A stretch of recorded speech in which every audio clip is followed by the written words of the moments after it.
યથાર્થ જ્યેષ્ઠ વાણી પરિવારમાં આપનું સ્વાગત છે। આજે આપણે સાંભળીશું અસુરની મહાગાથામાં દશાનંદ 10 મુખવાળા વિશે। મારા શબ્દ સાંભળીને મહાબલીની આંખોમાંથી જાણે અંગાર ઝરવા લાગ્યા।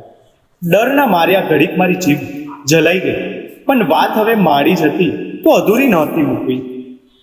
કોણ જાણે ફરી ક્યારે આવી તક મળે કે હિંમત થાય। ડટ થઈને મેં વાતનો દોર સાંભળ્યો। મારે મન પ્રેમ એ બધી લાગણીઓમાં સર્વોપરી છે। કમ ભાગ્યે તમે અને બ્રહ્મા એને ક્ષુલક બન્યું છે। પ્રેમથી વધીને આ સંસારમાં બીજું શું છે? તમને જન્મ આપનારા માતા પિતા, જીવનમાં ડગલે ને પગલે તમને સાથ દેનારા ભાઈ બહેન, પતિ પત્ની, મિત્રો, તમારા વંશવેલો આગળ વધારનારા સંતાનો, તમારા દેશ, સમાજ, ભાષા, ધર્મ, અરે ભગવાન સાથે પણ આપણે પ્રેમના બંધનથી બંધાયેલા રહીએ છીએ અને એ જ જીવનનું બળ આપે છે। બીજી તરફ પ્રેમને માટે માણસોએ પ્રાણની આહુતિ આપી દીધી હોય એવા પણ અનેક ઉદાહરણો ભૂતકાળમાં જોવા મળ્યા છે। આ સૃષ્ટિ છે ત્યાં સુધી એવું થતું રહેશે। હું પ્રેમ કરવાનું નહીં છોડું। જો કે એક વાત સ્પષ્ટ કહી દઉં છું કે સૌથી વધુ પ્રેમ હું મારી જાતને કરું છું અને કરતો રહીશ। હું છું એટલે પ્રેમ કરી શકું છું અને પ્રેમ છે એટલે હું છું। મહત્વાકાંક્ષા વિના પ્રગતિ શક્ય નથી। મહાત્માકાંક્ષામાંથી જ મહાબલી અને ઇન્દ્ર જેવા સમ્રાટો પેદા થાય છે। આ ગુણ ન હોત તો માણસ જાત હજી જંગલમાં ભટકીને શિકાર દ્વારા પેટ ભરતી હોત। મહાત્માકાંક્ષા જાગી એમાંથી જ આદિમાનવે પહેલ વહેલું ચક્ર બનાવ્યું છે। એમાંથી પછી ગાંડા અને ભવ્ય રથ બનાવ્યા। અત્યારે ઇજિપ્તના રાજાઓ જે ભવ્ય પિરામિડ્સના નિર્માણમાં વ્યસ્ત છે એ પણ એમની મહાત્માકાંક્ષાનું પરિણામ છે।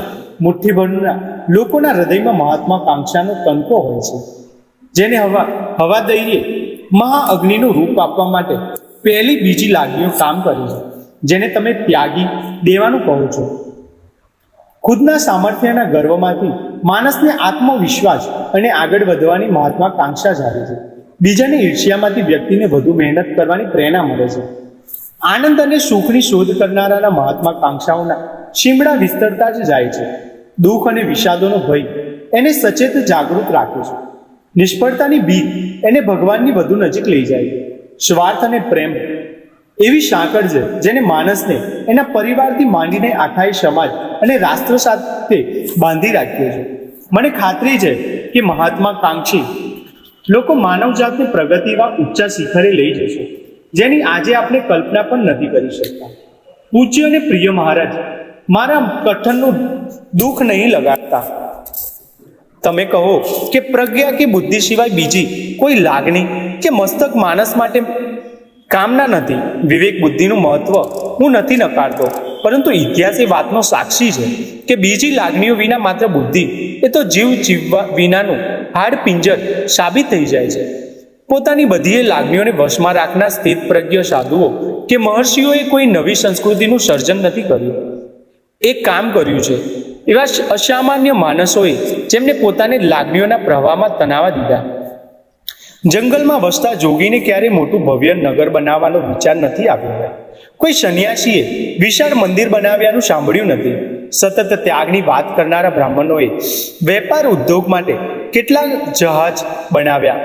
હસતા રડતા રોષ ઈર્ષ્યાથી બળતા, ગર્વથી ફૂલાતા, મૃત્યુના દરથી મહાત્માકાંક્ષાની ધગધગતા, બંધન વિના પ્રેમ કરતા લોકોએ જ નવા નવા સર્જન કર્યા છે। બુદ્ધિ માત્ર હથિયાર છે જે આપણી આ બધી લાગણીઓ માટે કામ કરે છે। કુદરત કહો કે ભગવાન, એને આપણને જન્મની સાથે આ બધી લાગણીઓ અને ગુણો આપ્યા છે। હું એનો તિરસ્કાર નહીં કરું। હું મનુષ્ય છું, મારે ભગવાન નથી બનવું કે મોક્ષની ઈચ્છા નથી રાખવી। બધીએ મોહમાયા લાગણીઓના ત્યાગ કરનારને સ્વર્ગ પ્રાપ્ત થાય છે કે એનો બીજો જન્મ બ્રાહ્મણ કુળમાં થાય છે, એ બધી વાતોમાં મને વિશ્વાસ નથી। મર્યા પછી બ્રાહ્મણ તરીકે જન્મવાનું હોય તો ડરનો મારે હું કાળ સામે પણ લડી જઈશ। હું જાણું છું કે મેં તમને નિરાશ કર્યા છે, એ વાતનું દુઃખ પણ મને છે, પરંતુ મારે માત્ર માણસ તરીકે જીવવું અને મરવું છે। બધાએ ગુણ દુર્ગુણથી ભરેલા માણસ તરીકે હું મારી ઈચ્છા પ્રમાણે જીવીશ। ભવિષ્યની પેઢી માટે મારે આદર્શ મૂર્તિ નથી બનવું। મારું જીવન મારાથી આરંભ થાય છે અને મારી સાથે અંત પામશે। મારે ભગવાન નથી બનવું। તમારા શબ્દોમાં કહું તો હું 10 મસ્તકવાળા વ્યક્તિ 10 મુખ દશાનંદ થઈને જ જીવીશ. મેં બોલવાનું પૂરું કર્યું. વાતાવરણમાં ભારે મૌન છવાઈ ગયું. બ્રહ્મા નીચે જોઈ ગયા, પણ મહાબલી મને આગ ઝરતી દ્રષ્ટિએ તાકી રહ્યા. અચાનક મેં મારા તન મનમાં ભયની જગ્યાએ નવી ઉર્જાનો સંચાર અનુભવ્યો. આટલું લાંબુ બોલી ગયો એ પહેલાં મને મારી જાતમાં, મારા વિચારોમાં પૂરો વિશ્વાસ નહોતો. મારા ગુરુ અને મહાબલીની નજરમાં નીચે પડી જવાની ભીતિ મને લાગતી હતી. પણ આંખના પલકારામાં જાણે બધું બદલાઈ ગયું. ગઈકાલ સુધી જે મહામાનવતા લાગતા હતા એ મહાબલી તરફ મેં નવી આંખોએ જોયું. રાજપાટ ગુમાવીને પહાડોમાં ઉંદરતા જેમ ભટકતો આ વૃદ્ધ ખંખેડી ગયેલો માણસ હજી પોતે ચક્રવર્તી હોવાના ભ્રમમાં રચ્યો હતો. દેવો સાથેની એની નાની નાની લડાઈઓ નરી બાલિસત્તા હતી. છવટે અને મોઢું ખોલ્યું તો એમાંથી કોઈ પ્રભાવશાળી ગર્જનાની જગ્યાએ નબળો અસ્પષ્ટ ગનગનાટ બહાર નીકળ્યો. આસન પરથી ઉઠવા જઈ રહેલા મહાબલી જમીન પર ઢગલો થઈ ગયા. હું આઘાતથી જોઈ રહ્યો. ધીમે ધીમે ઘૂંટણભેર થઈને એમને નાટકીય ધબે માથું ઊંચું કર્યું અને ક્યાંક દૂર દૂર નજર ફેંકી મેં પીઠ ફેરવી લીધી. વ્યર્થ બડબડાટ સાંભળવાને મારી પાસે હવે સમય ન હતો. ગર્વભેર માથું ઉછાળીને હું ત્યાંથી નીકળી ગયો. સસ્મિત વંદને અને મારાથી વધુ મક્કમ પગલે કુંભકર્ણ મારી પાછળ ચાલ્યો. વિભીષણ આવ્યો ખરો, પણ એના પગ માંડ માંડ ઉપડેલા એ મેં જોઈ લીધું. કેટલીય વાર તો એને પાછા વળીને કઈ આડું અવડું બબડી રહેલા મહાબલી બની જોયું.